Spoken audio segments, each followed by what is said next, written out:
The story of the Ottoman Empire is one of the most extraordinary tales in human history, a saga that stretches across 6 centuries, spanning 3 continents, and shaping the destiny of millions. It began in the rugged lands of Anatolia, where tribes of Turks, fleeing the Mongol invasions, settled after the fall of the Seljuk Empire. Among them was a small tribe led by a man named Osman. From his name would come the word Ottoman, and from his leadership would rise one of the greatest empires the world has ever known. In the late 13th century, the Byzantine Empire was in decline. Its borders were weak, its armies thin, and its people weary. Osman's tribe, located near the Byzantine frontier, saw opportunity in the chaos. Through brilliant strategy and relentless raids, Osman began capturing nearby Byzantine towns and fortresses. His small principality grew, attracting warriors,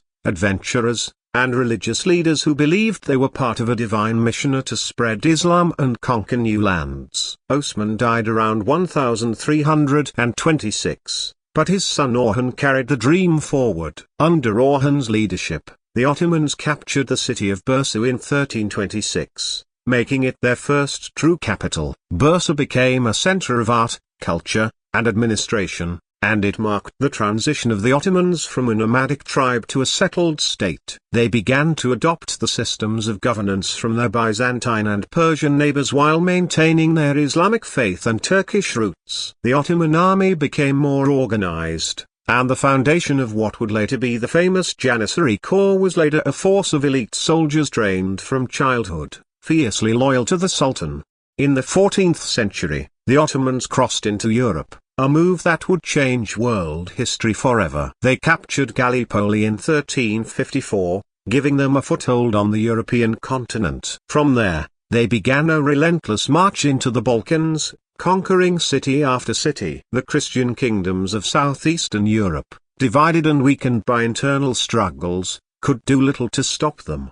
By the reign of Sultan Murad I, the Ottomans were already a formidable power. Murad expanded the empire deep into the Balkans, defeating the Serbs at the Battle of Kosovo in 1389, a victory that secured Ottoman dominance in the region but also cost the Sultan his life.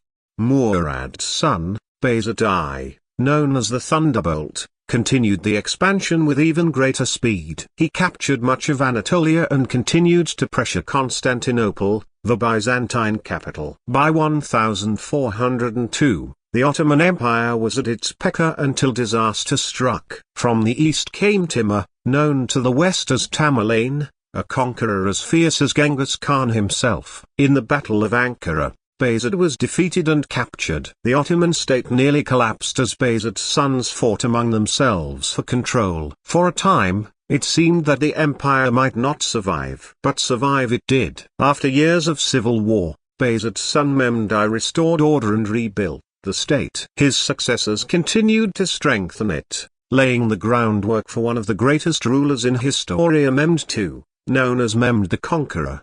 In 1453, Mehmed II launched one of the most daring military campaigns ever attempted. His goal, to capture Constantinople, the great capital of the Byzantine Empire, a city that had withstood sieges for over 1,000 years. With massive cannons, a navy that could drag ships over land, and an army numbering over 100,000 men, Mehmed surrounded the city. After weeks of fierce fighting, on May 29, 1453, Constantinople fell. The ancient Byzantine Empire was no more, and the Ottoman Empire had found its new capital, renamed Istanbul. The fall of Constantinople sent shockwaves across Europe and the Islamic world. The Ottomans now controlled one of the most strategic cities on earth, a crossroads between East and West. Mehmed the Conqueror transformed Istanbul into a thriving imperial capital, blending Turkish, Islamic, and Byzantine traditions. Under his rule,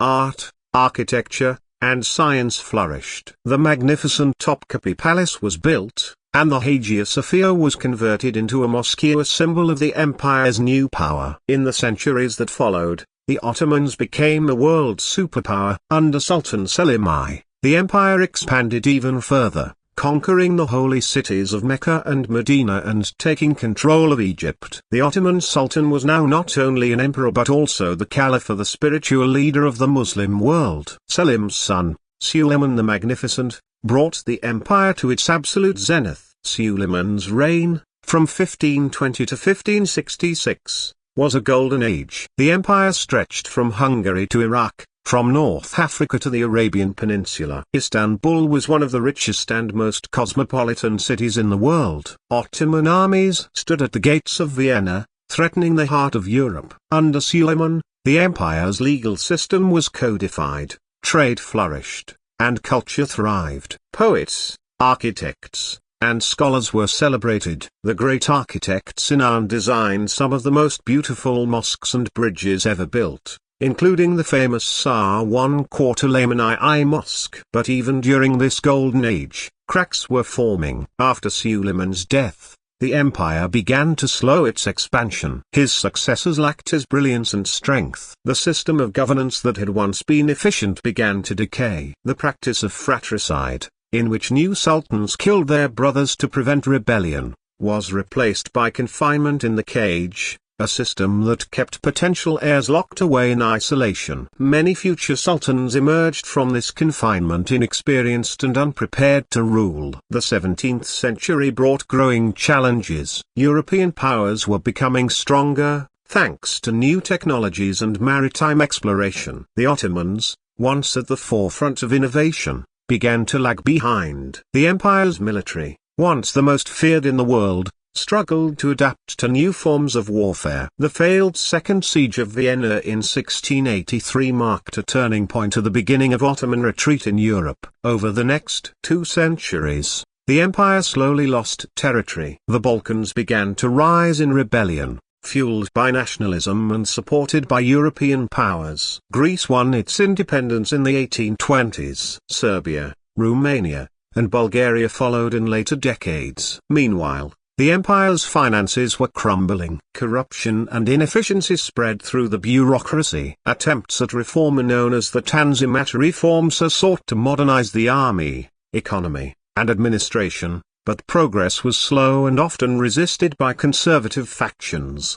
In the 19th century, the empire earned a new nickname, the Sick Man of Europe. It was still vast, still powerful in name, but internally weak. European powers, particularly Britain, France, and Russia, began to treat it as a pawn in their geopolitical games. The Crimean War of the 1850s was fought largely to prevent Russia from seizing Ottoman territories. The empire survived, but only barely. By the early 20th century, the Ottoman Empire was a shadow of its former self. Nationalist movements were rising among Arabs, Armenians, and Kurds. The empire's control over its provinces weakened. Then came the greatest catastrophe of all, the First World War. In 1914, the Ottomans joined the Central Powers alongside Germany and Austria-Hungary, hoping to reclaim lost lands and restore their strength. But the war was disastrous. Ottoman armies fought bravely but suffered terrible defeats. The Gallipoli campaign of 1915 saw fierce fighting against British and Anzac forces, and although the Ottomans held their ground there, they lost elsewhere in the Middle East, where British forces and Arab rebels captured large territories. In 1918, the Ottoman Empire was defeated. The victorious Allies began carving up its lands. Istanbul was occupied. The empire that had once ruled over millions now faced extinction. But from its ashes rose a new leader, Mustafa Kemal, later known as Atatürk I. He led the Turkish War of Independence, driving out foreign powers and abolishing the Sultanate in 1922. 2 years later, in 1924, the Caliphate was officially dissolved, ending over 600 years of Ottoman rule. The Ottoman Empire was gone, but its legacy remained vast and enduring. It had shaped the modern Middle East, influenced European politics, and left behind architectural wonders that still stand today. Its system of administration, its art, its music, and its cuisine continued to influence cultures across 3 continents. The story of the Ottoman Empire is not just one of conquest and decline. It is a story of resilience, adaptation, and transformation. It began with the small tribe on the frontier of a dying empire and ended with the birth of a new nation that would carry its memory forward. The Ottomans built one of the most remarkable civilizations in human history, and though their empire fell, their legacy continues to echo through time. The rise and fall of the Ottoman Empire is a reminder that all empires, no matter how mighty, are bound by the same fate, born from ambition, strengthened by unity, weakened by complacency, and undone by time. But the story of the Ottomans remains eternal, a testament to the power of vision, faith, and human endurance across the ages.